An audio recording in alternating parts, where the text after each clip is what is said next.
Hello, my beautiful buds. Welcome back to my channel, Sprouts with Joy. My name is Joy, and if you like to talk about plants, you're in the right place. Life has been super duper chaotic lately, so I haven't had very much time to film, but I decided, you know what? I'm just gonna film a little bit every chance that I get to get this dang video done. But I'm kind of in the mood to do a little bit of a Q&A video. So I asked you guys for some questions and I need to pull them up. And while we're answering questions today, I'm going to be chopping up this Begonia maculata whitey that has seen better days. Don't get me wrong, she's beautiful. She's a bit of a beast. But I recently chopped her up in a different video, but not completely all the way because I was a little bit paranoid. But honestly, all the propagations have done really, really well. And I kind of already have like a new mother plant. So I think I'm just gonna chop this one up completely, create a bunch of little plants and maybe give them away, sell them, that sort of thing. But I'm kind of intending to say goodbye to this large specimen of a plant. Let her live on in other forms. I'm gonna do that. I think I'm also gonna just propagate her directly in soil because I don't have time to deal with not doing that. I don't know. I'm sure she'll be fine. She's propagated super easily for me in the past. But let us waste no time in finding these questions. Also, these are like a mixture of planty questions and personal questions, kind of all the above. You are only allowed to own 5 plants. Which ones would you keep? Oh my gosh. That is ridiculously difficult. And I don't know for sure if I have like a good answer for that. I feel like my answer to that question probably changes a lot depending on the season that I'm in with my plants. I'm literally just going for it. No hesitation. The first one that comes to mind is some sort of Monstera deliciosa, just because it's such an easy plant to take care of. It's iconic. It can get really big. Let me bring you down a bit. I don't know if I would do like a variegated Monstera. The only variegated Monstera I have is the Thai Constellation. I love the Thai Constellation, but it is such a slow grower. And because some other people have had issues with it, I haven't had issues with it yet, but I'd be a little bit afraid of it rotting on me or giving me some problems, whereas your typical run-of-the-mill Monstera deliciosa is a super chill plant in my experience. That would be one species. I just love the way that it looks in the home. I don't think I could do without it. I also think it's a plant that like every person should own if they have the space. Next plant that I would keep, I think I would want to keep at least one anthurium. The anthurium that is definitely doing the best for me is the Anthurium crystallinum. So I think I would also keep the Anthurium crystallinum. Especially, I just have been falling deeply, profoundly in love with anthuriums. So I don't know if I could ever like do without one in my collection again. And it's beautiful, and it has the potential to get really big as well. And I don't know that these are necessarily even like my top 5 favorite plants, because I'm also thinking about how I would want to decorate my home. I'm thinking about plants that have versatility. Honestly, I would definitely want some sort of a trailing plant. I think I would probably pick Philodendron Brazil or Philodendron micans. I don't know. I don't have a velvet leaved plant in my list yet, so let's go with the micans. I'm trying to diversify. I only have 5 plants. I would love to have at least one of them be more velvety. I mean, I guess the Anthurium crystallinum is technically that, but probably the micans. I just love the coloration on that plant. And it also has a lot of potential with getting really long. Number 4, I think is gonna be a toss-up between, so I think I would wanna have some sort of like climbing philodendron in my mind right now, if you want to be clued into like what's happening in my brain. So I'm debating with the Philodendron atabapoense, Philodendron Florida Ghost, and my Philodendron squamiferum. The reason that I'm thinking those 3, I think those are like 3 of my favorite climbing philodendron in my collection. And they each have unique features. So the atabapoense has red backs to the leaves. Philodendron Florida Ghost, obviously the leaves come in more like creamy white. And the Philodendron Squamiferum has fuzzy petioles. I think I'm leaning towards the Philodendron Florida Ghost, and that's only because it has Florida in the name, and I grew up in Florida, so it's nostalgic for me, I guess. I don't know. It's kind of a dumb reason, but like I love all three of those plants, I would say like equally, and they've all done really well for me. So that was number 4. So number 5, oh no. This is really hard, but it's a good question. It's interesting. I think I'd want a crawling philodendron, and in my collection, I would pick my mame that's back here. There are a lot that are missing from that, it feels like. Honestly, the begonia maculata whitey eye, I don't know, maybe I should switch out one of the philodendron for a begonia because it's pretty philodendron heavy. Actually, yeah, I think I would switch out my philodendron Florida Ghost for the begonia maculata whitey eye. So yeah, my final answer, Monstera deliciosa, Anthurium crystallinum, Philodendron micans, Begonia maculata whitey eye, and Philodendron mame, at least at this point in time. That's subject to change, obviously. Actually, no, I'm changing my answer again. I'm so sorry. I went downstairs really fast to grab something, and I saw my Scindapsus pictus exotica, and I was like, oh my gosh, I have to have that. So I would switch out my Philodendron micans for that one because that's a trailing one, and I already have a different philodendron on my list. I'm probably thinking about this way too hard, but I'm gonna give you, okay, this is my final answer. Okay, Monstera deliciosa, it's a classic, it's a staple, it's big, beautiful, split leaves, like it has fenestrations. And if I were to do the Thai constellation, then it would be the variegated. That would check a variegated box. The second one is Anthurium crystallinum, different genus, Anthurium, which is super fun, and it can get big, and it has velvety leaves and venation. Oh shoot, I don't have a Hoya on this list. No, it's fine, it's fine. I can't have them all, I guess. Next is Begonia maculata whitey eye.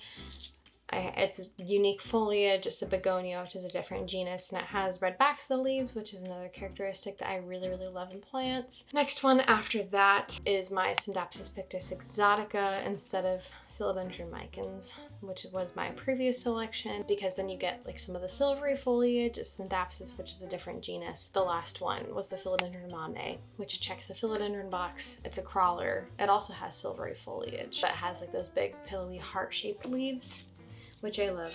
I would love to include a Maranta, some different philodendron that I love, as well as a Hoya, but obviously I can only include 5 plants, so that's where I'm at right now. But I think that's a pretty good list. So you guys let me know, what 5 plants would you keep? It can be your favorite plants. It's not necessarily your favorite plants. Okay. I think I'm already done with what I was doing, and I got through one question. How old are your cats? Do you have a favorite? I have 2 cats. One is Ginny. She is a black cat. She's the older one, although still relatively young. Let's see, I got her in October of 2019, and she was a kitten at that point. She is like 3.5 years. She'll be turning 4. My guess is like in August of this year.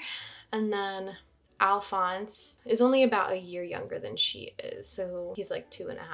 So Ginny is like my first love because I actually rescued her like my senior year of college. She is really fun because she has extra toes. I mean, when she was a kitten, she was like glued to my hip type of deal. But then I think after I got pregnant with my firstborn, my daughter, I had really bad morning sickness, and so I couldn't really give Ginny as much affection as I normally would. So my husband was kind of filling in for me as far as giving her attention, feeding her, all that kind of stuff. And that's when her loyalties kind of shifted and she got really attached to my husband. So she still likes me, but my husband is her favorite. So that makes me like more inclined to like Al a little bit more, just because he has chosen me as his person. Like, he likes me a lot. So I don't know. I'm very attached to both of them though. And Alphonse does have a tendency to get a little bit annoying if you aren't like giving him undivided attention a lot of the day. He will follow you around, he will jump on your lap and like knock things down to get your attention. Honestly, he's like tripped me a few times. So sometimes that gets a little bit annoying. It's fun that he's so affectionate, but honestly, sometimes he's more like a dog with how much attention he wants. I don't know. There's pros and cons to both kinds of cats, but that is all that I have for right now, but I'll be back to answer more questions very shortly for you. Okay, hello. I just got back from plant shopping with my friends to kind of celebrate my birthday that's coming up. And so I wanted to show you those really quick before we answer a couple more questions. This is an Anthurium podophyllum, and it's so beautiful. It's got like, I wouldn't say it's glossy. I think the leaves are more matte, but they're also like not velvety either. Obviously super unique leaf shape. It kind of looks like a hand. Really beautiful. I also went ahead and got a variegated Maranta Kirchoviana. I already have the normal green version of this, although for a while I was kind of considering getting rid of the green version and just having just getting a variegated version. They did actually have these like massive baskets, like unbelievably massive, probably 10 times the size of this, for like $30-ish, which I thought was a steal, but I thought it might be more fun to just grow one out. What is something you learned about yourself since having kids? That's actually like a really good question. I think the first thing that comes to mind is that I'm a lot more resilient than I thought I would be. I'm obviously like a little bit burnt out and exhausted, but at the same time, I feel like I have an endurance that I didn't think that I would have. Both of my pregnancies were really horrible, particularly my first one. I mean, I had really bad hyperemesis gravidarum, like really bad morning sickness, completely debilitating. I could barely function, but like I survived through that. And I also had preeclampsia with both kids. I survived through that. I survived through like kind of like a fairly traumatic childbirth experience with my firstborn. I don't know, there's just a lot that I've been through, and through that I've realized I'm a strong person. I've also learned the kind of different capacities of my selfishness and my unselfishness, my selflessness. Like I feel the two ends of the spectrum, where on the one hand I give so much of my time, of my day, of my energy and effort towards bettering my kids and making sure they're gonna grow to be good human beings and loving them. I don't know, there's just a lot that goes into that. A lot of giving of yourself, but there's also a part of myself I've learned that is really selfish, that desperately wants and needs to sleep in sometimes, or desperately like just I have needs that also need to be met. I need a certain amount of like alone time. I need a certain amount of just life-giving me time in order to stay healthy as a human being. And I've realized like how badly I want that time. Baby, can I get a hug? Mommy. Yeah, what's up? I want to see Mommy. Yeah, are you gonna go to the store with Daddy? I'll miss you. But you'll have fun with Daddy. It's a beautiful day outside. The next question is a plant related one, and it's what is your top wish list plant? Which I find that question really hard to answer definitively. I mean, I have like a general wish list going, but I don't know. I have been getting like a lot of Anthurium recently. I feel like that Anthurium hunger has been quelled a little bit. I would still be like interested in Anthurium in general, but I think if I had to pick like a #1 wish list plant, like this is something that I really would love to have, but at the moment I feel like is a little bit too expensive for me to just go out and buy. I think I'm gonna have to say the Hoya undulata, because here, I'll find a picture or pictures of it. It is such a cool Hoya, and I don't have really anything like it at all. I love the prehistoric, trashy, weird looking Hoya, but I just have never gotten my hands on one before. The Clemensorium is another one that's really similar, but that's like a little bit more affordable. But I do think like if I had like top wish list plant, It's not super attainable for me at the moment. I definitely really am looking for a Hoya undulata. Actually, I didn't realize how incredible its blooms were until Wild Fern brought that up. I did talk about the undulata, I think, in my wish list video because I have been wanting a Hoya like that, but Wild Fern like specifically pointed out the blooms and that kind of sealed the deal for me. Okay, I really need to end this video today because tomorrow I'm leaving on a trip to Florida for a vacation, partially to spend some time in the Keys and actually relax, and also partially to visit my family that is in South Florida. So that'll be really fun, but I've got a lot of preparations to still do. Still gotta finish packing and cleaning the house and all those things. I've spent the whole day pretty much like watering my plants because it's gonna be kind of a longer trip, so I wanted to make sure they were all set before I left. But I digress. Let's answer a few more questions really quickly. What is one thing that you learned from being on YouTube for the time that you've been plant tubing, and how many hours do you spend editing and filming each week? So I've definitely learned a lot of things in different categories. I've learned a lot about editing. I've learned a lot about cameras. I've learned a lot about plants as well, just because I've done so much more extra research on plants and that sort of thing, I feel like, since starting my YouTube channel. I think being really intentional about documenting the process of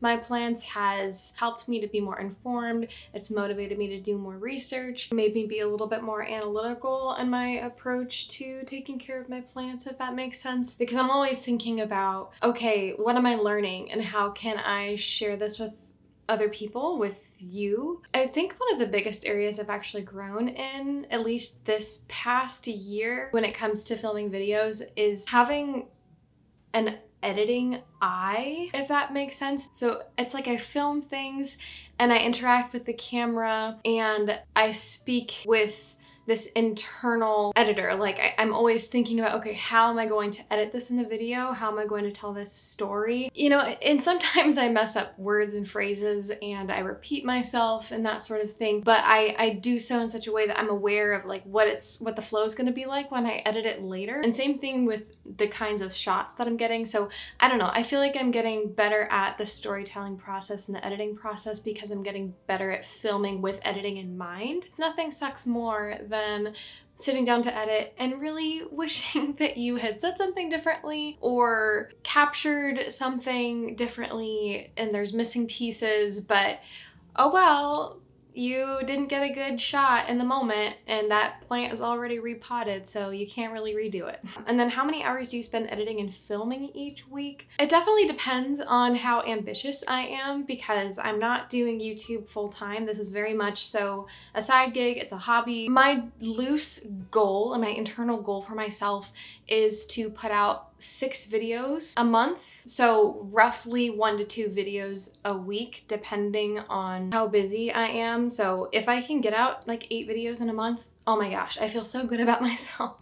But sometimes it's only 4 or 5 videos a month, and that's okay. I just give myself grace because ultimately this is really just a hobby. It also kind of depends on the video that I put out that week. If it's a sit down video, like a favorites video that's really quick and I know what I'm gonna say because I'm kind of thinking about it, or if it's like a list of plants that I really like, or I don't know, the amount of footage that I get for a video like that is typically like around 20 to 30 minutes worth of footage that I then edit down to like 15 to 20 minutes. Sometimes if it's a collection video, it takes a lot longer. It'll probably take me 45 minutes to an hour, and I try to edit it down to like 40 minutes to 50 minutes, but it kind of just depends. And that would be a lot more time consuming than say a favorites video if I am only filming for 25 minutes and I wind up with like 18 minutes of actual footage that gets into the video. That's not as long. However, because I have 2 young kids, occasionally I do get interrupted and I kind of have to take a break from filming, so then it kind of makes the process a little bit more stressful or time consuming. But yeah, generally speaking, those types of videos I can get done in like 20 to 30 minutes. And if I do just 1 or 2 of those in a week, that's, you know, maybe an hour of filming in a week. But other videos that I do, I feel like my houseplant update videos usually take me like an hour and a half because I'm going around my entire house and filming things and also getting interrupted. And then, oh gosh, plant chores videos are kind of a funny one because I'm filming usually in like short spurts throughout the week. So actually plant chores videos, because a lot of them are kind of time-lapsed or a lot of things get cut out when I'm like repotting things, that all takes, oh gosh, plant chores videos probably take like a good 2 to 3 hours just because of I'm setting things up for repotting. Like I'm taking out all my supplies. It takes about the same amount of time that it would normally take me to do all those plant chores, you know, a few hours often, but I'm also adding into account talking to the camera a bit, getting some different angles, setting everything up, setting up lights if I need to, like if it's the evening, that takes a while. So sometimes like the whole setup process behind the scenes and getting different shots and angles takes a lot of time. Filming, I'm probably only actively filming for like 2 or 3 hours a week maximum, unless I'm being super ambitious and trying to film multiple videos in 1 week, which I do try to do sometimes. I try to get ahead on my videos and then spend the rest of my time editing while I can, because it's easier to find time to edit than it is to find time to film in my lifestyle. You know, editing I can do in short spurts here and there, but filming I need quiet, I need a space, I need a good solid chunk of time, which I don't always have. And then as for editing, it's kind of hard to say how long it takes, but I feel like it takes me around 4 or 5 hours for a single like average video of mine. And then if it's like an hour-long video and I'm doing a lot of stuff in it, like adding lots of titles and whatever, maybe 10 hours. But I don't know, that's sort of like how long I feel like it takes. But honestly, it might take less time than that. I feel like I don't really keep track of how long it takes me to edit things because I am so interrupted all the time when I'm editing, so maybe that's why it takes longer. On the whole, I feel like I probably spend 10 hours a week on this YouTube channel, just across the board, filming, editing, replying to comments, stuff like that. I don't know. I feel like it's about 10 hours a week. Wow, I feel like that was such a long-winded answer. My goodness. What is your zodiac sign? That's a quick one. Gemini is my zodiac sign. My birthday is May 28th, so I'm kind of like on the cusp between Taurus and Gemini, but I'm also not like extremely well versed in the zodiac. I don't know like all of the other signs that I have. I do know roughly like the personality traits associated with each of the zodiacs, but I don't know much beyond that. I feel like I never got into it as much because I actually don't really identify that much or that well with the Gemini or like any of the Gemini characteristics. It hasn't resonated with me. As far as like personality things go, I definitely am much more into stuff like the Enneagram, Myers-Briggs, and all those things. But I don't know. Let me know if you feel like I give off a Gemini vibe or if you can see it, because I don't really see it. I may seem very talkative and verbose in my videos, talking to a camera, but in reality, in real life, in social settings, I tend to be much more quiet and withdrawn, so I don't know. The largest plant in your collection definitely has to be like my main Monstera deliciosa that's in my bedroom. Maybe I can find some footage of it somewhere. I don't know if I'm gonna have time to take any footage before I leave for my trip. Yeah, that's the one that is the biggest hassle to move into the bathroom to like water. I bring it to the shower basically. It's actually sitting in my shower right now as we speak. I watered it earlier and now I'm just kind of letting it drain out before I haul it back. But it is, I love it. It's beautiful. It is a hassle. I think it's in a 12-inch pot and it's very spread out. What are the names of your babies? I guess I may as well address it. My husband and I like haven't really decided whether or not we want to share our kids' names like publicly on the internet, just for the sake of their privacy and to protect them. I can give kind of like hints as to what their names are, like why we chose them, but I don't know. Maybe we'll share them one day, but we just haven't decided. And that's something that we can't really take back once we put out there. And so since we're still undecided as to whether or not we want to share our kids' names, that's kind of why. But my daughter, the older one, her name is inspired by a lot of things. It's very related to nature. It's a similar sound to my maiden name, so it's kind of an homage to that. It's also taken from one of Shakespeare's plays, and I was an English major and I love Shakespeare, I love literature, that sort of thing, so all those things are, you know, it's all meaningful to me. And then for my son, we had a really hard time picking his name because my husband and I did not agree, but ultimately we went with my husband's favorite name for a boy. Like, actually it might just be his favorite name, period. Like, he's always loved this name. And I'm okay with it. I had some like hesitancies with it, if I'm being completely honest, but I like it enough that I was like, okay, it's literally my husband's favorite name. I can give that to him, especially because my daughter's name was a name kind of that I think I liked more than my husband did, if that makes sense. Ultimately, I think it's the right name for my son. Once you name your child, usually it just kind of becomes theirs and you associate it with them and you learn to love that name because it's your child's name. Ooh, what is your favorite and least favorite thing about owning houseplants? I have a few favorite things, okay? I love the diversity of houseplants and just I love familiarizing myself with the different kinds of care for each of them, figuring them out, and then the satisfaction of watching them grow. I love propagating them as well. And also, like, the vibe of my home and the feel of my home is very important to me. And houseplants carry a sort of sentimentality because a lot of them are tropical. The majority of them are tropical. And I grew up in South Florida, but now I live in Ohio. I live in the Midwest. I don't necessarily want to live in Florida again for a lot of reasons, but I do miss that. I mean, I grew up there. It's where my childhood was. And so over the winter, I really miss all the greenery. I miss those tropical plants. I miss those vibes. So I'm trying to bring them into my home.